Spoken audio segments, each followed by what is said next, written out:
तो दोस्तों अपने लास्ट वीडियो लेक्चर में हम लोगों ने मीन डेरिवेशन को निकालना सीखा था इंडिविजुअल सीरीज के लिए। आज के इस वीडियो में हम लोग मीन डेरिवेशन को निकालना सीखेंगे, बट वो इस डिस्क्रीट सीरीज के लिए होगा। ठीक है, तो अभी देखते हैं कि हमारे पास में क्या है, किस तरीके से हमको इसको कैलकुलेट करना है। जैसा कि आपको यहाँ पर अपने स्क्रीन पर दिख रहा है कि calculation of mean derivation for discrete series. ठीक है, तो चलिए यहाँ पर से देखते हैं। जैसा मैंने आप लोगों को लास्ट वीडियो में भी बताया था कि जो भी मीन डेरिवेशन को निकालने का जो फॉर्मूला होता है वो इंडिविजुअल और डिस्क्रीट सीरीज दोनों के लिए ही सेम होता है, बट एक छोटा सा डिफरेंस हो जाता है डिस्क्रीट सीरीज में। जैसा कि आपको पता है कि जब भी डिस्क्रीट सीरीज की बात होती है तो वहाँ पर हमारे पास में फ्रीक्वेंसीज भी दी गई होती है, यानी कि फ्रीक्वेंसीज भी हमारे पास डिस्ट्रीब्यूट होती है। तो फॉर्मूले के अंदर हमको जो सेम रखना है फॉर्मूले में कोई भी चेंजमेंट नहीं होगा, बट यहाँ पर हल्का सा एक हम बस क्या करेंगे, एक एफ को और डाल देंगे। ठीक है, तो बस हमारे ये फॉर्मूला किसके लिए बन जाएगा, डिस्क्रीट सीरीज के लिए, जिससे आपको कोई भी फॉर्मूले को लर्न भी नहीं करना पड़ेगा। फॉर्मूला सब सेम है, बट आपको यहाँ पर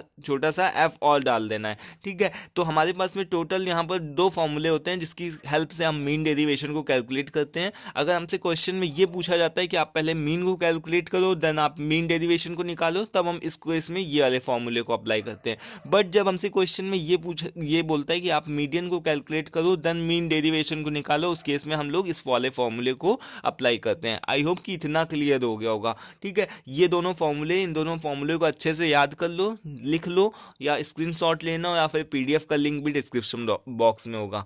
जो भी करना वो कर लो, बट आपको ये फॉर्मूला अच्छे से ध्यान होना चाहिए। नाउ अभी हम क्वेश्चन की तरफ आते हैं। क्वेश्चन हमारा यहाँ पर देख रहे हो क्या है कि ये पूछा है, बोल रहा है कि calculate the mean derivation from mean. मतलब ये पूछ रहा है हमसे कि मीन डेरिवेशन निकालो, किसके लिए, मीन के लिए, मीन के टर्म में निकालो, और मीन डेरिवेशन फ्रॉम मीडियन। तो यानी कि क्वेश्चन तो यहाँ पर एक ही है, बट उस क्वेश्चन के अंदर 2 पार्ट्स दिए गए हैं। 2 पार्ट्स कैसे दिए गए हैं, यहाँ पर मीन डेरिवेशन फ्रॉम मीन और mean derivation from median, 2 parts बोल रहा है ना। तो सबसे पहले हमको किसके लिए निकालना होगा, मीन के लिए हम लोग यहाँ पर से निकालते हैं, देन हम लोग मीडियन के लिए निकालेंगे। अब आपको पता होना चाहिए कि जैसे भी आपके कभी भी आपको डिस्क्रीट सीरीज दे रखी हो, डिस्क्रीट सीरीज के लिए अगर आपको एक्स बार को कैलकुलेट करना हो, यानी मीन को कैलकुलेट करना हो, तो कैसे करते हैं ये आपको पता होना चाहिए, क्योंकि हम लोगों ने मेजर ऑफ सेंटर टेंडेंसी में ऑलरेडी सीख रखा है। नाउ अभी हम लोग क्या करेंगे, फर्स्टली सबसे पहले हम लोग डिस्क्रीट सीरीज के लिए मीन को कैलकुलेट करेंगे। इतने बड़े डेटा को देख करके कुछ भी घबराना नहीं है, इसको अभी हम लोग कट करते हैं।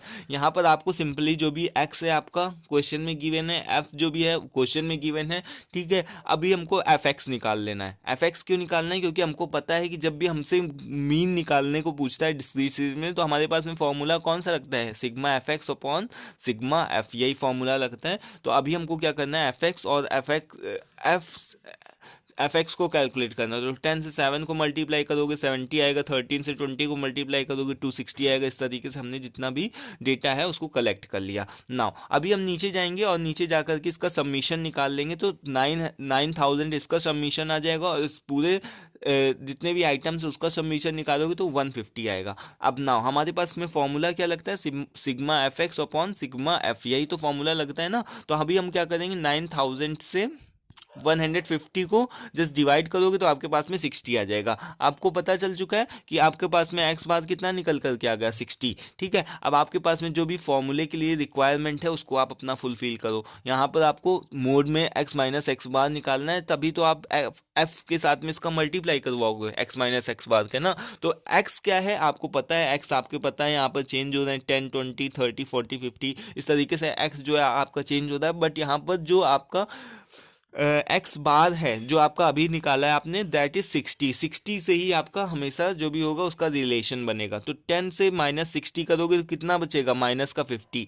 बट आपको पता है जब भी मोड लगा होता है तो आपकी जितनी भी माइनस की वैल्यूज होती हैं वो प्लस में बन जाती हैं। तो यहाँ पर जो माइनस का 50 वो प्लस में कन्वर्ट हो जाएगा। इसी तरीके से हमने 20 से 60 को माइनस करोगे कितना बन जाएगा, माइनस का 40 आएगा। बट यहाँ पर मोड लगा होने की वजह से प्लस की सारी चीज़ें होती चली जाएंगी। इस तरीके से हमने सारा डेटा को कैलकुलेट करने लगा। आप आराम से अपने हिसाब से, कैलकुलेटर अलाउड है, मैं हर वीडियो में बताता हूँ, तो आपको कोई प्रॉब्लम नहीं होनी चाहिए कैलकुलेशंस को करने में। अभी क्या है, अभी हमको एफ के साथ में एक्स माइनस एक्स बार का मोड में इसको हमको क्या करना है, मल्टीप्लाई कराना है। यानी कि 7 को 50 से मल्टीप्लाई करवाओगे तो कितना आएगा, 350 आएगा। 13 को 40 से मल्टीप्लाई करवाओगे तो कितना आएगा, 520 आएगा। बस आपको स्टेप्स ध्यान रखने, बाकी कैलकुलेशन में कोई प्रॉब्लम नहीं है। यहाँ पर हमने सारे डेटा को अपना कलेक्ट कर लिया और इसका सबमिशन निकाल निकालिए, सबमिशन को निकालोगे 3220 आएगा। क्वेश्चन में हमारा क्या पूछता है, क्वेश्चन में हमारे लिए मीन के जब भी टर्म में बात होती है तो हमसे क्या बोलता है, ये हमने निकाल लिया, इसका सबमिशन निकाल लिया है x minus x bar and हमको पता ही है। अब हम क्या करेंगे, डायरेक्ट जो भी वैल्यूज़ हैं हमारी उसको हम फॉर्मूले के अंदर पुट कर देंगे। ठीक है, तो यहाँ पर देखो हमने फॉर्मूला लिखा, फॉर्मूले में अंदर यहाँ पर हमारा ये वैल्यू इसके लिए है और एन किसके लिए 150। ठीक है, एन कितना है हमारा 150, इसको इससे डिवाइड करोगे आपके पास में आपका आंसर जेड ही है, यहाँ पर से आ जाएगा 21.4। ठीक है, तो आई होप कि ये आपका फर्स्ट पार्ट क्लियर हो गया। अभी हम लोग बात करते हैं मीडियन के। मीन को हम लोगों ने कैलकुलेट करना सीख लिया। मीन को निकाल करके हमको कैसे मीन डेरिवेशन निकालना है डिस्क्रीट सीरीज के लिए, ये चीज़ हम लोगों ने सीख ली है। अभी हम लोग डिस्कस करते हैं कि अगर आपसे क्वेश्चन में ये बोल दे कि आपको मीडियन निकाल करके मीन डेरिवेशन को निकालना है, तो उस केस में आप क्या करोगे। आप उस केस में भी क्या करोगे, सबसे पहले आपको पता है कि जैसे जब हम लोगों ने मेजर ऑफ सेंटर टेंडेंसी सीखी थी तब हम लोगों ने सीखा था कैसे आपको मीडियन निकालना रहता है डिस्क्रीट सीरीज के लिए। ठीक, सीखा था ना, तो इस चीज़ को आपको अप्लाई करना है और अप्लाई करके आपको जस्ट सिंपल सा क्या करना है, जितनी भी वैल्यूज़ है उसको सबसे पहले असेंडिंग ऑर्डर में आपको लगाना है। तो हमारे पास में ऑलरेडी जो भी वैल्यूज़ हैं 10, 20, 30, 40, 50 जितनी भी वैल्यूज़ हैं यहाँ पर एक्स है वो ऑलरेडी असेंडिंग ऑर्डर में लगाई हुआ है। तो अभी हम क्या करेंगे, सारी चीज़ों को हमने असेंडिंग ऑर्डर में लगा लिया, सेट कर लिया। उसके बाद में हमारे पास में जो भी फ्रीक्वेंसीज़ हैं उसको हम लोगों ने देख लिया। यहाँ पर हमारे पास में कूमुलेटिव फ्रीक्वेंसीज़ भी हमको निकालनी पड़ती है। कूमुलेटिव फ्रीक्वेंसी कैसे निकालते हैं, आपको पता है कि 7 जो भी होता है सबसे ऊपर का नंबर फिक्स हो जाता है। देन 7 को 30 से प्लस करोगे तो कितना आएगा, 20 आएगा। 20 को 16 से प्लस करोगे तो कितना आएगा, 36 आएगा। 36 को 6 से प्लस करोगे तो 42 आएगा। ठीक है, इस तरीके से आप कूमुलेटिव फ्रीक्वेंसीज को अपने जो भी है उसको निकाल लोगे। अब आपको क्या करना है, जब भी आपको मीडियन निकालना होता है और जब भी आपको सारे नंबर्स काउंट करने पड़ते हैं, तो यहाँ पर हमारे पास में टोटल आइटम्स कितने, वो हैं 10। यहाँ पर से आप गिन लो 10, 20, 30, 40, 50, 60, 70, 80, 90, 100, तो 10 आइटम्स हैं। अब ये 10 आइटम्स है, ये हमारे पास में क्या है, एक इवन नंबर है। 10 क्या है, एक इवन नंबर है। और जब भी इवन नंबर की बात होती है तो हमारे पास में फॉर्मूले को हम अप्लाई करते हैं मीडियन निकालने के लिए, n/2th term and n/2 + 1th term. ठीक है, ये फॉर्मूले को हम लोग अप्लाई करते हैं। तो अभी हमारे पास में n कितना है, n कितना है यहाँ पर हमारे पास में 10/2 टर्म, मतलब कि 5 नंबर। यहाँ पर हमारे पास में कितना आएगा 5, और n/2 + 1 तो यानी कि 6 आंसर आएगा ना, 6 टर्म। तो हमारे पास में 5th और 6th टर्म कौन कौन से, यहाँ पर हम लोग देख लेते हैं 5th और 6th टर्म कौन कौन सा है। तो यहाँ पर देखो 6 टर्म हमारे पास में, यहाँ पर 5th टर्म ये है और 6 टर्म ये है। बट यहाँ पर अब आपका गलत हो गया। क्यों गलत हो गया, आपका क्वेश्चन का जो भी आंसर है वो इस वजह से गलत हो गया क्योंकि हमने यहाँ पर n को कितना लिया था, वो 10 लिया था। ठीक है, बट यहाँ पर जो भी n होगा हमारा, वो हमारे पास में n 150 होगा। ठीक है, n हमारा कितना होगा, जो भी फ्रीक्वेंसीज होती है उनका सम जो होता है वो n निकल करके आता है, उसको हम लोग डिस्क्रीट सीरीज के अंदर n रिगार्ड करते हैं। ये नहीं कि जितने भी नंबर्स हैं 1 2 3 4 5 6 इसको गिन लिया तो 10। ठीक है, उसको उस तरीके से नहीं रिगार्ड करते हैं, उसको हम केवल एक इवन केस में या फिर ऑड केस में हम लोग ध्यान रखते हैं, उसको उस तरीके से रिगार्ड कर सकते हैं। बट यहाँ पर जो करेक्ट मेथड है दैट इज़ कि सबसे पहले आपको इसका n का सबमिशन निकालना है। एन का ये जो फ्रीक्वेंसीज उसका सबमिशन निकालने के बाद में आपका जो नंबर आ गया उसको आपको पता चल चुका है कि 150 क्या है, एक इवन नंबर है। और इवन नंबर के लिए जब भी बात होती है तो n/2 एंड TH लगाना मत भूलिएगा, इसके साथ में n/2 + 1।